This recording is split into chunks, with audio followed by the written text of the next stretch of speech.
Good deal. Well, we are now joined by Denny Hamlin, who's the driver of the number 11 FedEx ship-a-thon Toyota for Joe Gibbs Racing.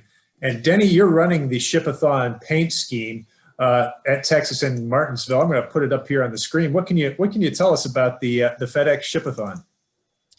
Well, it's about to be a ship-a-thon for our country. We're heading into the holidays, and this is going to be a very important time. And we know everyone wants they want what they need when they need it, and we encourage everyone this holiday season to shop and ship early. So we'll be running this for the next 2 weeks at Texas and Martinsville. So it's it's a busy time. I've went to FedEx before during their peak season around Christmas, and boy, you wouldn't believe all the packages coming in there. So if you could spread out the love a little bit and get your online shopping done early, it'll help everybody out.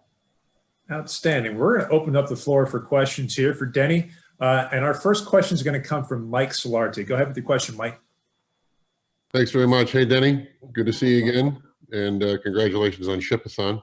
That looks like it's going to be fun. I'm going to give you an opportunity here to beat MJ to the punch.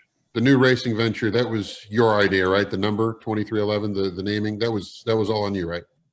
Yeah, for sure. How did you guys decide on 2311? What was the process for that? Yeah, we just kicked around a lot of different ideas and names and logos and things like that. Some that were way out of the box and some that were directly in the box, and we kind of found somewhere in between. But certainly, we found that it was something that, Roman numerals is something that he has in his other ventures, whether it be his golf course, and obviously the 23 is very iconic to him. It doesn't matter, if we're multiple cars down the road, the 23 will always represent him. The 11 always represents me. It's been my number my entire racing life, but I also wanted to be respectful to Joe Gibbs Racing and not actually have the number 11 in the logo, being that they have that number. So it's just kind of a balance of all that. And if you'll allow me a follow up, Sure. The idea that you're now it's official. You've got your name on a race team. You guys have a name. You guys are heading to Daytona. I know there's a lot of work to do, but has that officially sunk in, or are you now maybe feeling a little overwhelmed with everything that's going on with it? Yeah, I'm not really overwhelmed. I've got a great team of people that are working on things, checking off checklists of things that we've got to get done between now and 3 months from now. It's rapidly coming upon us, but I'm more working towards the future, 22, 23 right now personally. So I think that, with the race team, as far as the race team's concerned, but the immediate projects, I've already got a great team of people that we've hired around that is working on that stuff. Thanks very much. Congratulations. Yeah, thank you. Our next question will come from Kelly Crandall. Go ahead with your question, Kelly. Thanks, Matt. Hey, Denny, I have two real quick ones. The first, 20 points, does that feel comfortable? Does it start to feel like it's slipping away? What does 20 points feel like going to Texas? Yeah, I mean, I think that it's there's no one that's going to make 20 points up on us if we just perform our normal way that we've been performing all year. Now things change. I mean, we saw Kansas, things change really quick. You go from possibly winning the race to finishing 15th, but I think that our on-track performance will be enough. It's just all the variables that you don't know about. It's wrecks, it's pit road. Does someone pull out in front of you and you get damaged? I mean, there's just so many little things that can affect your finish that you don't usually account for. But I'd rather be 20 up than 20 down. That's for sure. That segues into my next question when you talk about variables. You've had a little bit of trouble at Texas in the last 5 races. I think just one top 5 had some accidents, things like that. How was that one finish? That was a win. So do you just keep doing what you're doing? Do you race a little bit defensively knowing that you've run into a little bit of trouble, or just keep the course? Yeah, I mean, from my standpoint, we think that we'll win the next 3 weeks in a row. So if we do that, then it all works out. But if we don't, we essentially need to think about, well, where are the people that we are racing for points, where are they at on the racetrack? So, if they're running 12th and I'm, trying to get second and make a ballsy move up in the PJ1 to try to get second, like, for what? Like, that 1 point is not worth the risk of losing it all and then being negative. So you have to drive smarter in that sense. But if you're behind, I mean, you have to race like you're behind. So that's the advantage of being plus versus negative, is that you're able to play off of your competition a little bit, make sure they don't get on a different strategy than what you do. That's a way you can be defensive, but also still stay on the offense. Thank you. Mm-hmm. Our next question will come from Woody Kane. Go ahead with your question, Woody. Hey, Denny, appreciate your time. To play off Kelly's question a little bit about Texas, regardless of you're going to get a home game to finish out this set at Martinsville. If you need it, how confident are you that you can find some Martinsville magic, and what kind of a difference did you feel like the new short track package made there? Yeah, I mean, I tell you that we've not been as strong on the short tracks this year as what we were last year. I think we finished in the top 5 in every short track last year. But I mean, I'm confident we've run strong at times, but other times we've not. Like earlier in Martinsville was a very shock for us. Well, it wasn't a shock because I got an email an hour before the race saying essentially we were going to be terrible because our data was wrong. But I think that we really adapt well as a team, and we handle the information that we get really well. So I think certainly I'm optimistic and not going to look at the spring and say, oh man, we were awful there. What have we done to change that? Like, I've got smart enough people working within our team that I'm pretty confident that we can go there and contend for a win. And that race essentially never happened. So it's so hard to draw parallels between previous success or failures to current results. It's so hard to do it, especially in our sport now. Thank you, Denny. Appreciate it. Yep. Our next question will come from Bob Pockers. Go ahead with the question, Bob. Yeah, Denny, Michael had said that while he would want 23, he wanted Bubba's input as well. I'm curious, was there any other discussion besides number 23 for that car? There hasn't been. No, it was to us, it was kind of a mere formality, I think, on that sense. We hadn't talked about it for any other number. I just assumed that's what he would want. But obviously, there was conversations with him and myself and Bubba, and it just made the most sense for sure. And how would you characterize preparations going as far as kind of finishing your manufacturer deal, getting a crew chief, and hiring people for next year? Yeah, I mean, we've got most all that done, and we should have a announcement for that coming early next week. Thank you. Yep. Next question will come from Greg Engel. Go ahead with the question, Greg. Hey, Denny. As you look forward to next year and the team, obviously you've got a championship to close out. Are you intentionally trying to not think about the new team for next year so you can focus on the championship? Did you have to find a balance? I mean, I would be fired up if I was starting a new team next year, but you have to focus on the championship. So has it been a distraction? Have you tried to push it away? And I'll have a quick follow-up. I tell you, regards to the race team, I've been trying to find distractions for years in the playoffs. I mean, I think it's a benefit to have distractions because you don't overconsume yourself with what ifs and you end up second guessing yourself. I do this. I have the same preparation that I had for the 5th race of the season is what I'll have this weekend. I don't change anything.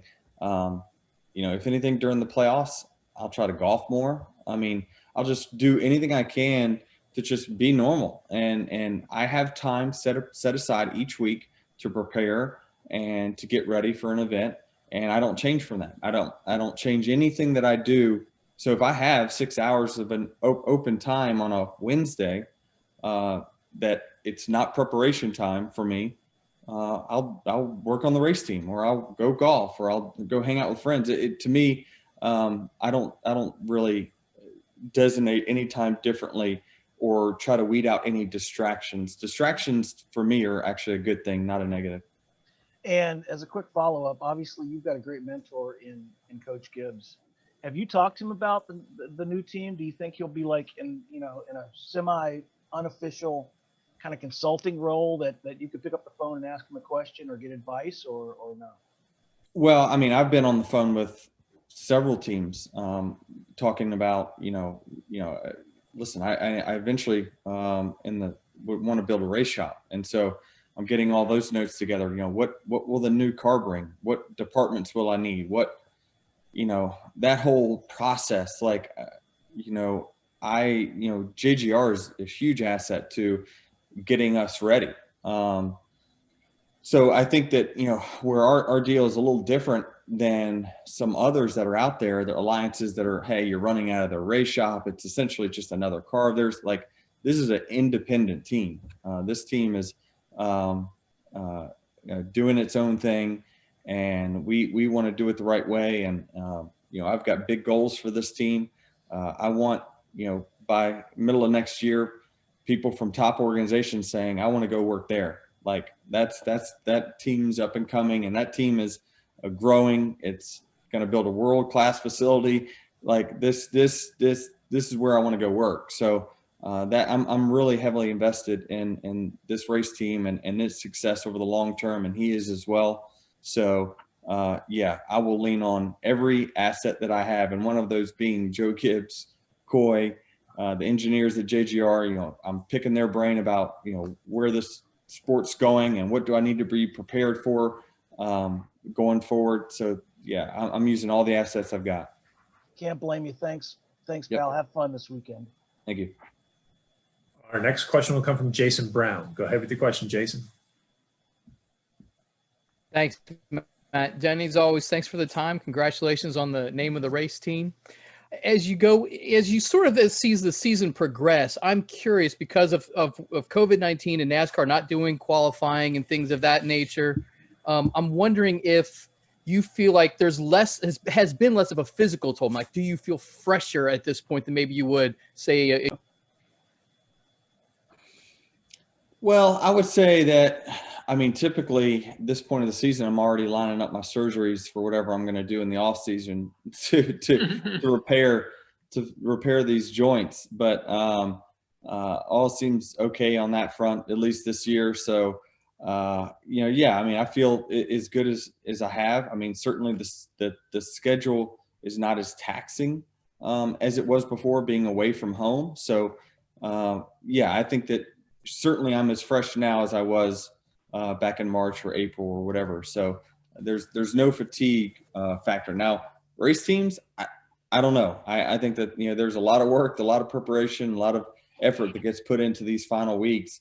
And so certainly I'm sure they're burning the midnight oil. Thanks. Good luck. Our final question is going to come from Jordan Bianchi. Go ahead with your question, Jordan.